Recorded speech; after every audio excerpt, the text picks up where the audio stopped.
Hello, good morning to all of you students. आज अपनी इस वीडियो में हम आपको जिस टॉपिक के बारे में बताने जा रहे हैं उस टॉपिक का नाम है प्राइवेटाइजेशन। और इस टॉपिक में हम जिन पहलुओं पर बात करेंगे वो होगा सबसे पहले कि प्राइवेटाइजेशन है क्या, किस चीज़ को प्राइवेटाइजेशन कहते हैं, इससे आप क्या समझते हैं। प्राइवेटाइजेशन के कैरेक्टरिस्टिक्स यानी विशेषताएं क्या हैं, इसको करने के ऑब्जेक्टिव्स के बारे में बात करेंगे और साथ ही प्राइवेटाइजेशन के क्या मेरिट्स हैं और क्या डिमेरिट्स हैं, यानी उसके क्या फायदे हैं और क्या उसके नुकसान हैं या खराब बातें हैं उसकी। इतने पहलुओं पर हमारी ये वीडियो बेस्ड रहेगी। तो चलिए स्टूडेंट्स, आज अपने इस टॉपिक यानी प्राइवेटाइजेशन की शुरुआत हम करते हैं। स्टूडेंट्स, आपने प्राइवेटाइजेशन शब्द कई बार सुना होगा जिसको हिंदी में निजीकरण भी कहते हैं। और आपने पिछले बीते हुए सालों में ये कई बार सुना होगा कि ये कंपनी प्राइवेट हो रही है या इस चीज का निजीकरण हो रहा है।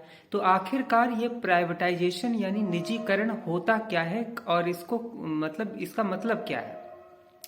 तो स्टूडेंट्स, प्राइवेटाइजेशन या निजीकरण का मतलब होता है द ट्रांसफर ऑफ ऑनरशिप और management from public sector to private sector. यानी जब आपसे एग्जाम में पूछा जाए कि प्राइवेटाइजेशन क्या है तो उसकी डेफिनेशन के तौर पर आप सबसे आसान इसको इस तरीके से लिखें कि the term privatization refers to the transfer of ownership और management from public sector to private sector. यानी जब कोई पब्लिक सेक्टर है यानी सरकारी सेक्टर है और उसकी ऑनरशिप यानी स्वामित्व को या उसके मैनेजमेंट यानी प्रबंधन को जब पब्लिक सेक्टर से ट्रांसफर यानी हस्तांतरित कर दिया जाता है प्राइवेट सेक्टर में, तो उसको कह देते हैं प्राइवेटाइजेशन। ओके, तो इसकी सबसे सिंपल डेफिनेशन है privatisation means transfer of ownership from public sector to private sector. Privatisation के इस डेफिनेशन के अलावा आप इसको इस तरीके से भी लिख सकते हैं, प्राइवेटाइजेशन मीन्स इकोनॉमिक डेमोक्रेसी। या इसको इस तरीके से भी लिख सकते हैं कि privatization is a process which goes on continuously. तो इस तरीके से आप प्राइवेटाइजेशन की डेफिनेशन को लिख सकते हैं। तो ये तो स्टूडेंट्स हुआ प्राइवेटाइजेशन क्या होता है। तो पब्लिक सेक्टर की ओनरशिप या मैनेजमेंट का ट्रांसफर हो जाना प्राइवेट सेक्टर में प्राइवेटाइजेशन है। अब स्टूडेंट्स, हम आपको बताने जा रहे हैं कि आखिरकार इसके क्या कैरेक्टरिस्टिक्स हैं, यानी इसकी विशेषताएं क्या हैं। तो स्टूडेंट्स, पहला पॉइंट आप इसमें यह लिख सकते हैं कि privatization is a universal concept. Privatization को यूनिवर्सल इसलिए कहा गया है क्योंकि बहुत सी countries like UK, Japan, India, इन सब ने इस आइडियोलॉजी को अडॉप्ट किया है। तो privatization is a universal concept. Second point आप लिख सकते हैं privatization is a wider term. Third point आप लिख सकते हैं privatization is a process which goes on continuously. और फोर्थ कैरेक्टरिस्टिक आप ये भी लिख सकते हैं प्राइवेटाइजेशन का कि प्राइवेटाइजेशन को करने के पीछे एक ये भी एजम्पशन यानी एज्यूम किया जाता है कि जो मैनेजमेंट और कंट्रोल होता है वो प्राइवेट सेक्टर का मच मोर इफिशिएंट होता है in comparison to public sector.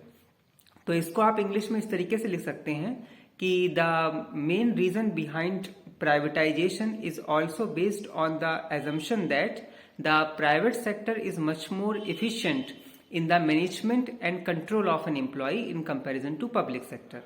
तो ये स्टूडेंट्स हो गए प्राइवेटाइजेशन के कैरेक्टरिस्टिक्स, जिनको हम आपको एक बार फिर से बता रहे हैं, इसको आप नोट कर लीजिए। Number 1, privatisation is a universal concept. Most of the countries like UK, India, Japan adopted this ideology। Second, privatization is a wider term।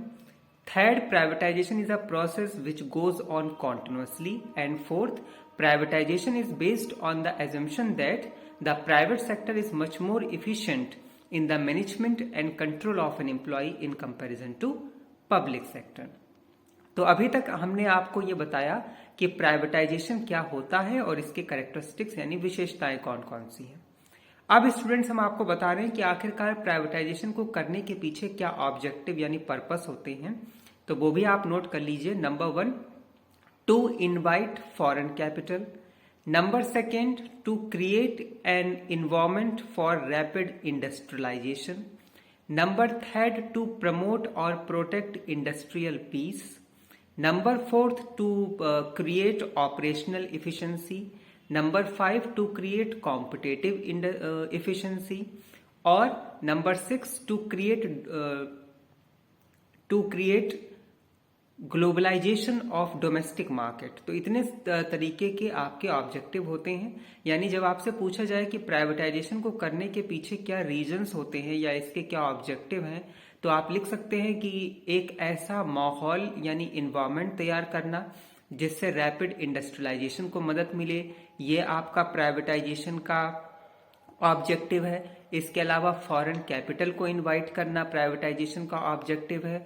इसके अलावा इंडस्ट्री की पीस यानी शांति को प्रमोट करना, इफिशिएंसी को बढ़ाना, फिर चाहे वो ऑपरेशनल हो या कॉम्पिटेटिव हो, ये सारे ऑब्जेक्टिव्स, पर्पस या मोटिव्स या रीजंस हैं बिहाइंड प्राइवेटाइजेशन।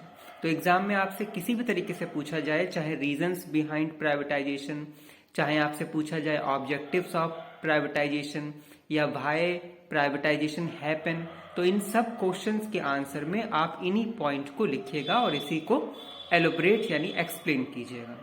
ओके, तो अभी तक हमने आपको बताया प्राइवेटाइजेशन का कॉन्सेप्ट, डेफिनेशन, उसके कैरेक्टरिस्टिक्स और ऑब्जेक्टिव या रीजंस।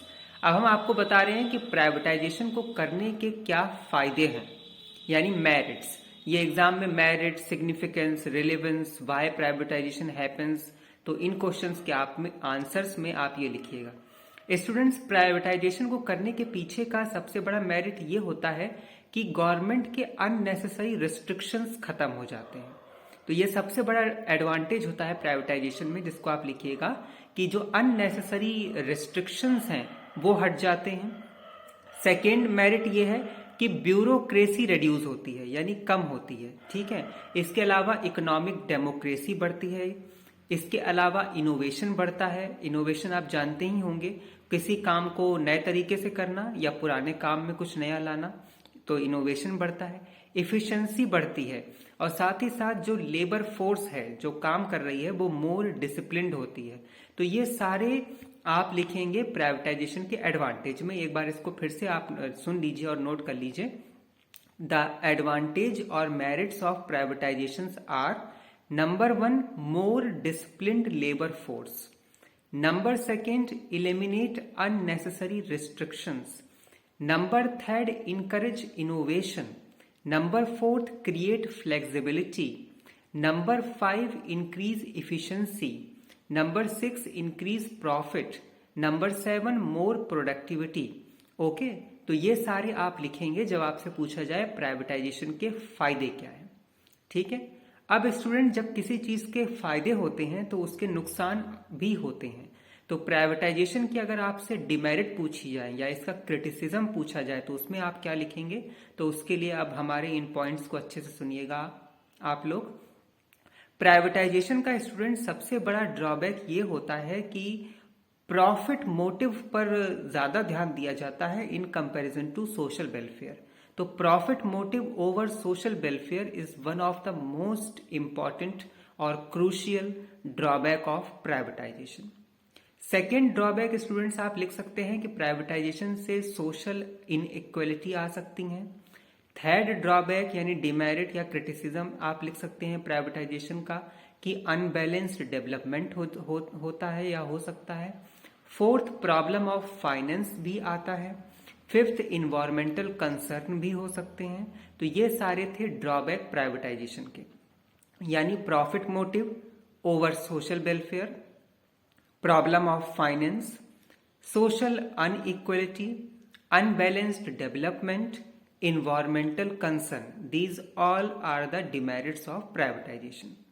तो स्टूडेंट्स, ये टॉपिक हम उम्मीद करते हैं आपको समझ में आया होगा और इसको एक बार हम फिर से आपको समरी यानी शॉर्ट फॉर्म में बता रहे हैं। स्टूडेंट्स, प्राइवेटाइजेशन का सीधा मतलब है ट्रांसफर ऑफ ओनरशिप और management from public sector to private sector.